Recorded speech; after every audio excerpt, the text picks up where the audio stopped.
Hello friends, welcome back to my YouTube channel deep study hub. दोस्तों, मेरा नाम दीपक है। आशा करता हूँ आप सभी ठीक होंगे और आपकी जो स्टडी है वो भी काफ़ी अच्छी चल रही होगी। दोस्तों, अब जो आने वाला जो फॉरेस्ट गार्ड का एग्ज़ाम है उसमें अब सिर्फ 14 दिन शेष है। तो आप अपनी जो तैयारी है उसको और तीव्र कीजिए। और जितने भी आपने अभी तक स्टडी की हुई है तो उसमें कुछ नया टॉपिक का ऐड करने की ज़रूरत नहीं है। जितना भी अभी तक आपने पढ़ा है उसको आप डाइजेस्ट कीजिए और उसी को बार बार रिवाइज कीजिए। अगर आप नया टॉपिक अगर कोई ऐड करेंगे तो हो सकता है कि उसमें कोई रिस्क हो। तो दोस्तों, आज की जो वीडियो है वो हमारे उत्तराखंड से संबंधित 40 महत्वपूर्ण प्रश्नों से संबंधित है।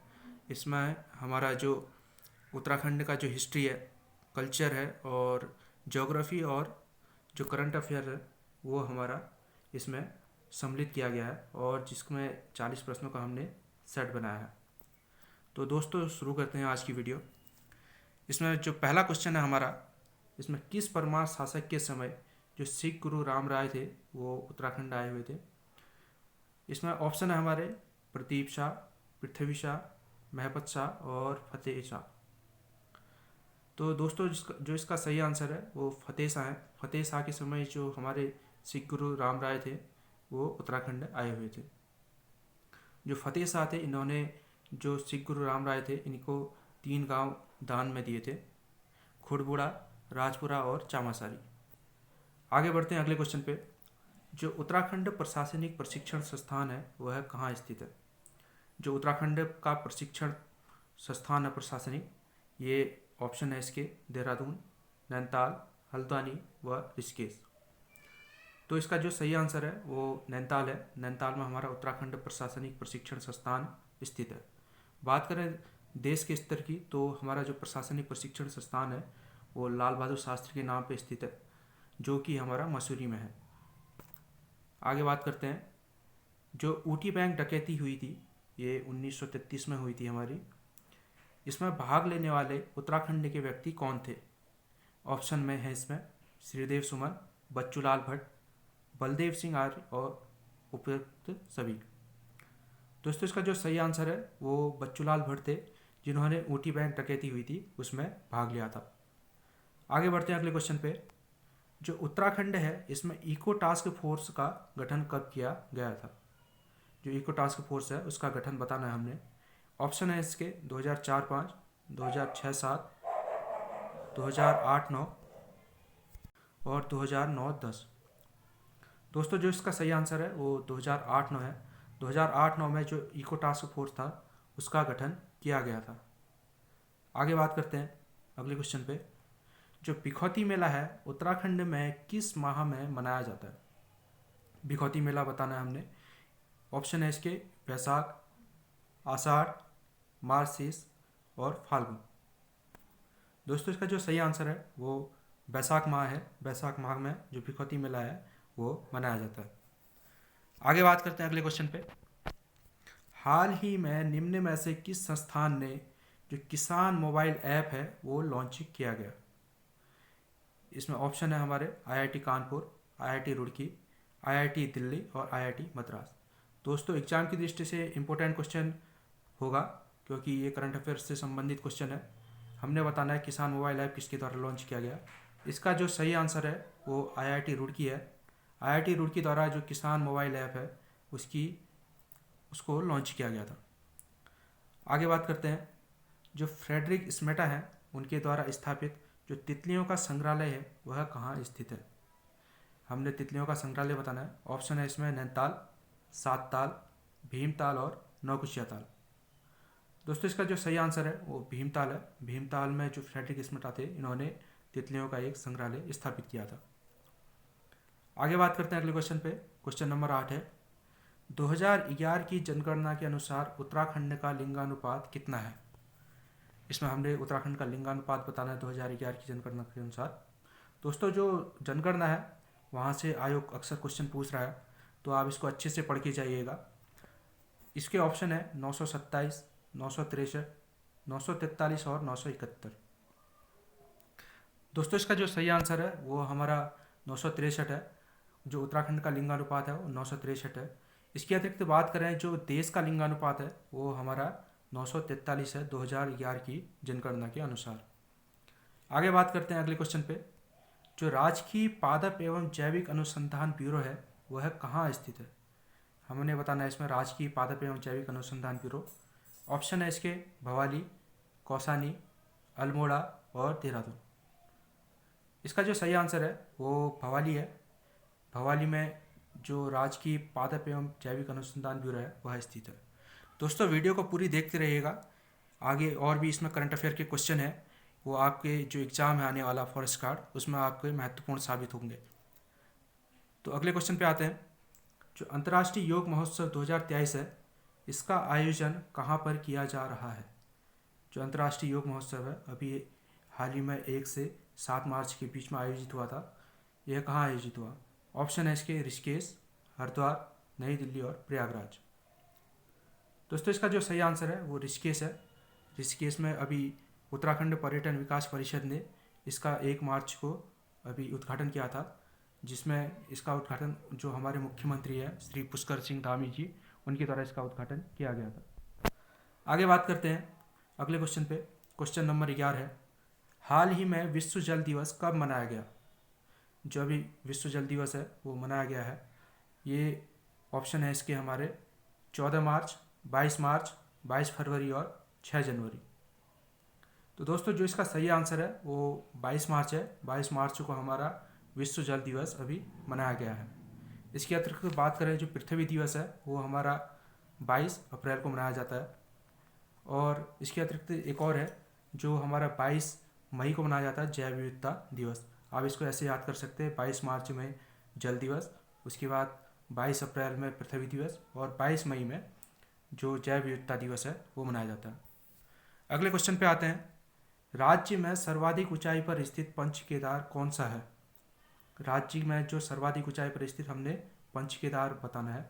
ऑप्शन है इसके तुंगनाथ, रुद्रनाथ, केदारनाथ और मत महेश्वरनाथ। तो दोस्तों इसका जो सही आंसर है वो हमारा तुंगनाथ है, जो कि 3680 मीटर की ऊंचाई पे स्थित है। बात करें केदारनाथ की, ये हमारा 3584 मीटर की ऊंचाई पर स्थित है। आगे बात करते हैं। जो 80 साला भूमि बंदोबस्त हुआ था उसे किस नाम से जाना जाता है? ये है हमारा 1816 के बंदोबस्त को, 1823 के बंदोबस्त को, 1840 के बंदोबस्त को और 1863 के बंदोबस्त को। तो दोस्तों इसका जो सही आंसर है 1823 का बंदोबस्त है, जिसे हम 80 साला बंदोबस्त भी बोलते हैं। ये हमारा ट्रेल के टाइम में हुआ था और इसको पंचशाला जो बंदोबस्त है वो भी बोलते हैं। इसको 80 साला बंदोबस्त इसलिए बोलते हैं क्योंकि जो 1823 में हुआ था ये, और इसको अगर हम इसमें 57 जोड़ें यानी जो हमारा विक्रम संवत होता है, तो इसको जोड़ने के बाद हमारा जो 1880 आता है, इसको हम 80 साला बंदोबस्त भी बोलते हैं। आगे बात करते हैं अगले क्वेश्चन पे। जो ऊपरी गंगा नहर है उसका निर्माण कब पूर्ण हुआ था? इसमें हमने बताना है जो ऊपरी गंगा नहर है उसका निर्माण कब पूर्ण हुआ था। इसमें शुरू हुआ नहीं पूछ रहा है, इसमें कब पूर्ण हुआ था ये पूछ रहा है। ऑप्शन है इसमें 1842, 1848, 1854, 1860। तो दोस्तों इसका जो सही आंसर है वो 1854 है। 1854 में जो ऊपरी गंगा नहर थी वो बन के तैयार हुई थी, और जो इसकी शुरुआत हुई थी वो 1842 में हुई थी। जब ये पूर्ण हुआ तब हमारे जो वायसराय थे वो डलहौजी थे। आगे बात करते हैं अगले क्वेश्चन पे। ये करंट का क्वेश्चन है। ग्लोबल ग्रीन अवार्ड 2021 से सम्मानित किया गया है, किस व्यक्ति को ग्लोबल ग्रीन अवार्ड दिया गया है? ऑप्शन है इसमें सुंदरलाल बहुगुणा, राजेंद्र सिंह, अनिल प्रकाश जोशी और सत्येंद्र सिंह भंडारी। दोस्तों इसका जो सही आंसर है वो सत्येंद्र सिंह भंडारी है, जिनको अभी ग्लोबल ग्रीन अवार्ड दिया गया है। आगे बात करते हैं। जो श्रीनगर है किस नदी के तट पर स्थित है? ऑप्शन है इसमें अलकनंदा, भागीरथी, नंदाकिनी और नयार। दोस्तों जो नदियों से क्वेश्चन है वो अक्सर बनते हैं, तो जो श्रीनगर है हमारा वो हमारा अलकनंदा के तट पर स्थित है। इसके अतिरिक्त जो हमारा बद्रीनाथ है वो भी अलकनंदा के तट पर स्थित है। आगे बढ़ते हैं अगले क्वेश्चन पे। 2011 की जनगणना के अनुसार राज्य की जनसंख्या देश की जनसंख्या का कितना प्रतिशत है?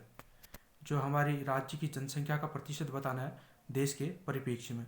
जो हमारे राज्य है उसकी जो जनसंख्या थी वो हमारे 0.83% थी। इसके अतिरिक्त बात करें जो उत्तराखंड है उसका जो क्षेत्रफल है वो देश की परिप्रेक्ष्य में 1.69% है। इसके अतिरिक्त भारत की बात करें, जो भारत का जो क्षेत्रफल है दुनिया के परिप्रेक्ष्य में वो 2.4% है। और जनसंख्या की बात करें तो 17.7 ये प्रतिशत हमारा जनसंख्या की दृष्टि में है, जो कि दुनिया के परिप्रेक्ष्य में है। अगले क्वेश्चन पे आते हैं। जो टिहरी बांध है इसको राष्ट्र को कब समर्पित किया गया था? जो टिहरी बांध है वो राष्ट्र को कब समर्पित हुआ था? ऑप्शन है इसके 1972, 1978, 1992 और 2006। दोस्तों इसका जो सही आंसर है वो 2006 है। 2006 में जो टिहरी बांध था वो राष्ट्र को समर्पित हुआ था। और जो नीति आयोग द्वारा टिहरी बांध को मंजूरी दी गई थी वो 1972 में दी गई थी। आगे बात करते हैं। टिहरी बांध की बात करें, जो इसका डिज़ाइन तैयार किया था वो जेम्स ब्रून ने तैयार किया था। और टिहरी बांध को जो है ये देश का सबसे बड़ा, सबसे ऊंचा बांध माना जाता है, जिसकी जो ऊंचाई है वो 260.5 मीटर है। आगे बात करते हैं। निम्न में से सुमेलित नहीं है, इसमें बताना है हमने कौन सा सुमेलित नहीं है। इसमें पहला ऑप्शन है दारमा घाटी पिथौरागढ़, नीति घाटी चमोली, हैवल घाटी अल्मोड़ा और सोर घाटी पिथौरागढ़। सोर घाटी पिथौरागढ़ ये तो सही है ऑप्शन। इसके अतिरिक्त हमारा दारमा पिथौरागढ़ में पड़ता है और नीति घाटी हमारे चमोली में। ऑप्शन है इसका सी जो हैवल घाटी, ये गलत होगा। जो हैवल घाटी हमारी वो टिहरी में पड़ती है। आगे बढ़ते हैं अगले क्वेश्चन पे। आर्थिक सर्वेक्षण 2021-22 में जो उत्तराखंड में कुल गरीबी प्रतिशत कितना दर्ज किया गया है? आर्थिक सर्वेक्षण 2021-22 का, इसमें उत्तराखंड की कुल गरीबी प्रतिशत बतानी है। ऑप्शन है इसमें 11%, 6.2%, 17% और 12%। दोस्तों इसका जो सही आंसर है वो 17% है। जो उत्तराखंड की कुल गरीबी है वो 17.0% ये आर्थिक सर्वेक्षण 2021-22 के अनुसार है। आगे बढ़ते हैं अगले क्वेश्चन पे। 2022 में केदार सिंह रावत पर्यावरण पुरस्कार से किसे सम्मानित किया गया है? ऑप्शन है इसके प्रसून जोशी, सच्चिदानंद भारती, नरेंद्र सिंह नेगी और सुंदरलाल बहुगुणा। दोस्तों अगर वीडियो अच्छी लगे तो वीडियो को लाइक कीजिएगा और शेयर कीजिएगा। तो दोस्तों इसका जो सही आंसर है वो हमारा सच्चिदानंद भारती है, जिनको अभी केदार सिंह रावत पर्यावरण पुरस्कार से सम्मानित किया गया 2022 में। एग्जाम की दृष्टि से इंपॉर्टेंट बनेगा ये क्वेश्चन। अगला क्वेश्चन है, राज्य की प्रति व्यक्ति आय 2021-22 में कितने रुपए आकी गई थी? राज्य की प्रति व्यक्ति आय बतानी है 2021-22 के अनुसार। ऑप्शन है इसमें 1,96,282, 1,82,698, 1,72,132 और इनमें से कोई नहीं। दोस्तों जो 2021-22 है इसके अनुसार जो हमारी प्रति व्यक्ति आय थी वो हमारी 1,96,282 रुपये आकी गई थी। बात करें 2020-21 की तो इसमें जो प्रति व्यक्ति आय थी वो 1,82,698 रुपये थी। आगे बात करते हैं अगले क्वेश्चन पे। जो गढ़वाल विश्वविद्यालय है उसको कब केंद्रीय विश्वविद्यालय का दर्जा दिया गया था? इसमें हमने बताना है गढ़वाल विश्वविद्यालय को कब केंद्रीय विश्वविद्यालय का दर्जा दिया गया। ऑप्शन है इसके 1973, 1989, 2009 और इनमें से कोई नहीं। दोस्तों जो गढ़वाल विश्वविद्यालय है इसको 2009 में केंद्रीय विश्वविद्यालय का दर्जा दिया गया था। बात करें गढ़वाल विश्वविद्यालय की, इसकी जो स्थापना हुई थी वो 1973 में हुई थी और इसमें जो हेमवती नंदन बहुगुणा नाम जुड़ा था वो 1989 में जुड़ा हुआ था। आगे बात करते हैं अगले क्वेश्चन पे। ज्योंधार ग्लेशियर किस जनपद में स्थित है? ज्योंधार ग्लेशियर बताना है, ज्योग्राफी की दृष्टि से इंपॉर्टेंट क्वेश्चन होगा ये। ऑप्शन है इसके उत्तरकाशी, चमोली, पिथौरागढ़ और बागेश्वर। दोस्तों इसका जो सही आंसर है वो उत्तरकाशी है। उत्तरकाशी में हमारा जो जोधार ग्लेशियर है वो स्थित है। इसके अतिरिक्त बहुत सारे ग्लेशियर हैं, उनको भी आप ध्यान रखिएगा। अगले क्वेश्चन पे आते हैं। गढ़वाली समाचार पत्र किस वर्ष से प्रकाशित होना शुरू हुआ था? गढ़वाली समाचार पत्र बताना हमने कब से प्रकाशित होना शुरू हुआ था। ऑप्शन है इसके 1900, 1902, 1905 और 1906। दोस्तों एग्जाम की दृष्टि से मोस्ट इंपोर्टेंट क्वेश्चन बनेगा जो समाचार पत्र हैं उस वहाँ से। इसका जो सही आंसर है वो 1905 है। ये 1905 में गढ़वाली समाचार पत्र प्रकाशित होना शुरू हुआ था। बात करें गढ़वाल समाचार पत्र की, वो हमारा 1902 से प्रकाशित होना शुरू हुआ था। आगे बात करते हैं अगले क्वेश्चन पे। जो भवाली टीबी सैनिटोरियम है उसकी स्थापना कब हुई थी? ये क्वेश्चन हमने पिछली वीडियोज़ में देखा था। जो इसके ऑप्शन है 1910, 1911, 1912 और 1916। दोस्तों इसका जो सही आंसर है वो 1912 में हुआ था। जो टीबी सैनिटोरियम है 1912 में भवाली नैनीताल में इसकी स्थापना हुई थी। आगे बात करते हैं अगले क्वेश्चन पे।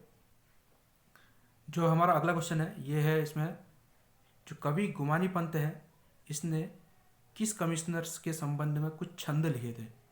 जो कवि गुमानी पंत है इन्होंने एक कमिश्नर के बारे में कुछ छंद लिखे थे और इसमें बताना है। ऑप्शन है इसके बैटन, लुशिंगटन, गोबान और रैमजे। दोस्तों जो हमारा उत्तराखंड हिस्ट्री है वहाँ से क्वेश्चन बनता है, जो हमारा अंग्रेज प्रशासन है। इसका जो सही आंसर है वो लुशिंगटन है, जो जिनके बारे में जो कवि गुमानी पंत है उन्होंने कुछ छंद लिखे थे। जो लुशिंगटन है इन्होंने 1838 से 1848 तक इन्होंने यहाँ प्रशासन किया था। आगे बात करते हैं। जो मिझारी कर है इसका संबंध किससे था? जो मिझारी कर है ये हमारा गोरखाकालीन कर है। इसके बारे में बताना है इसका संबंध किससे था? पशुओं से, शिल्पकारों से, सैनिकों से, ब्राह्मणों से। दोस्तों इसका जो सही आंसर है वो शिल्पकार है। जो मिझारी कर था वो शिल्पकारों से लिया जाता था। जो ब्राह्मण है, ब्राह्मणों से जो गोरखा थे उन्होंने कुशेही नामक कर लगाया था इन्होंने। आगे बात करते हैं। जो टिहरी में प्रथम बार जनगणना कब हुई थी? टिहरी में प्रथम बार जनगणना कब हुई थी? ऑप्शन है इसके 1913, 1915, 1921, 1931। दोस्तों इसका जो सही आंसर है वो 1921 है। 1921 में टिहरी में पहली बार जो जनगणना हुई थी और इस टाइम जो शासक थे वो नरेंद्र शाह थे। आगे बात करते हैं अगले क्वेश्चन पे। विवेकानंद पर्वतीय कृषि अनुसंधान संस्थान कहाँ स्थित है? ये बताना है हमने विवेकानंद पर्वतीय कृषि अनुसंधान कहाँ है। ऑप्शन है इसके अल्मोड़ा, नैनीताल, देहरादून और पिथौरागढ़। दोस्तों इसका जो सही आंसर है वो अल्मोड़ा है। अल्मोड़ा में ये स्थित है।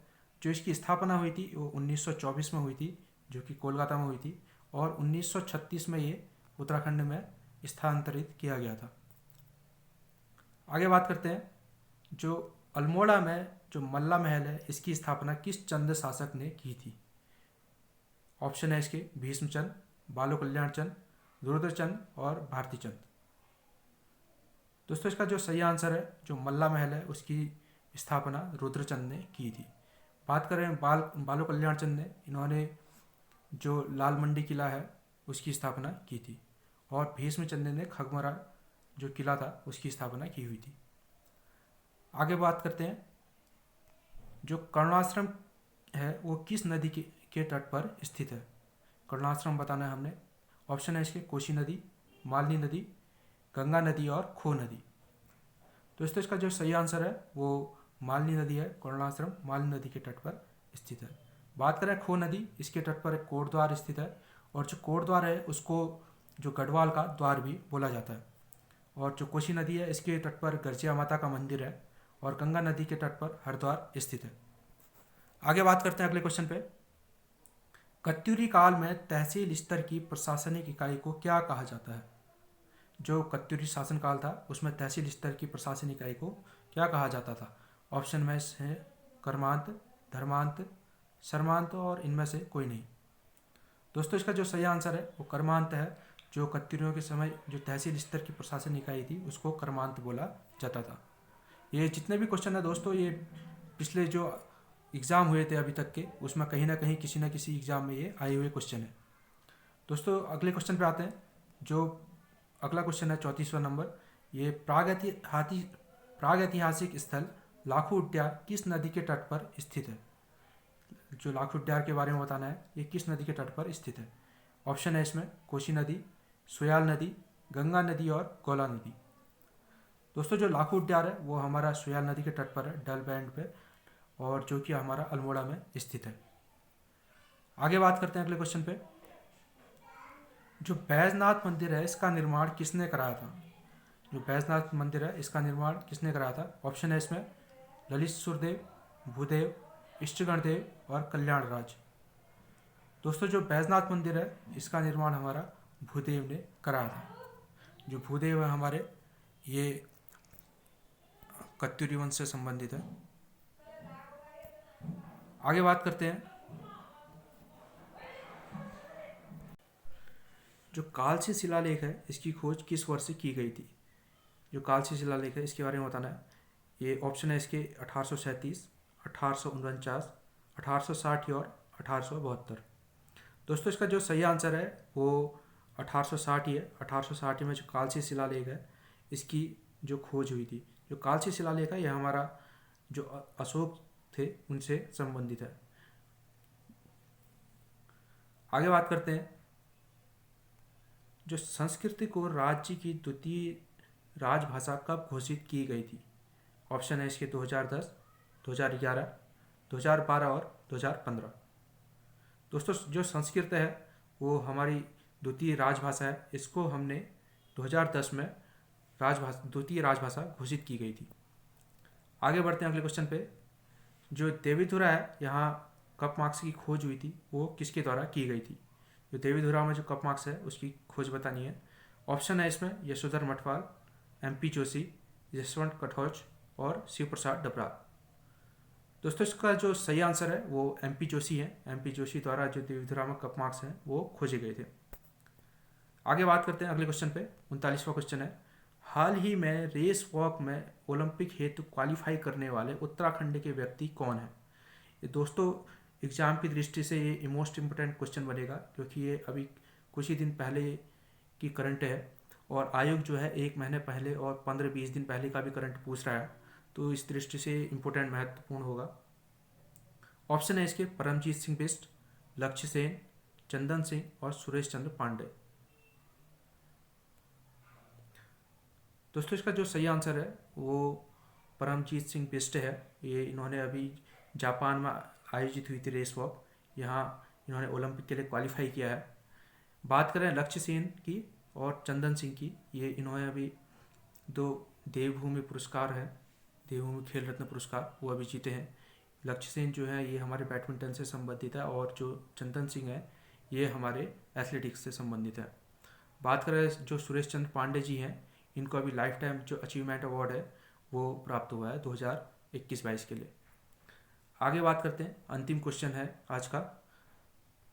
हाल ही में उत्तराखंड कैबिनेट ने खिलाड़ी हेतु सरकारी नौकरी में आरक्षण का प्रावधान किया है। कितने प्रतिशत का आरक्षण है दिया गया है वो बताना है हमें। इस ऑप्शन है इसमें 3%, 4%, 5% और 8%। दोस्तों इसका जो सही आंसर है वो 4% है। अभी कैबिनेट ने खिलाड़ियों हेतु सरकारी नौकरी में 4% का आरक्षण प्रदान किया गया है। दोस्तों आज की वीडियो यहीं पे समाप्त होती है। आशा करता हूँ आपको वीडियो अच्छी लगी होगी और जितने भी क्वेश्चन है इसमें आप इनको अलग से नोट कर सकते हैं, और यदि आपको हेल्पफुल लगे तो आप इसमें स्क्रीनशॉट्स भी ले सकते हैं इसका। अगर आपको PDF चाहिए तो आप कमेंट बॉक्स में कमेंट कीजिएगा, तो आपको मैं डिस्क्रिप्शन बॉक्स में जो PDF है वहाँ पर लिंक करा दूँगा। तो दोस्तों मिलते हैं अगली वीडियो में, तब तक आप अपना ध्यान रखिए और पढ़ते रहिए। Thank you.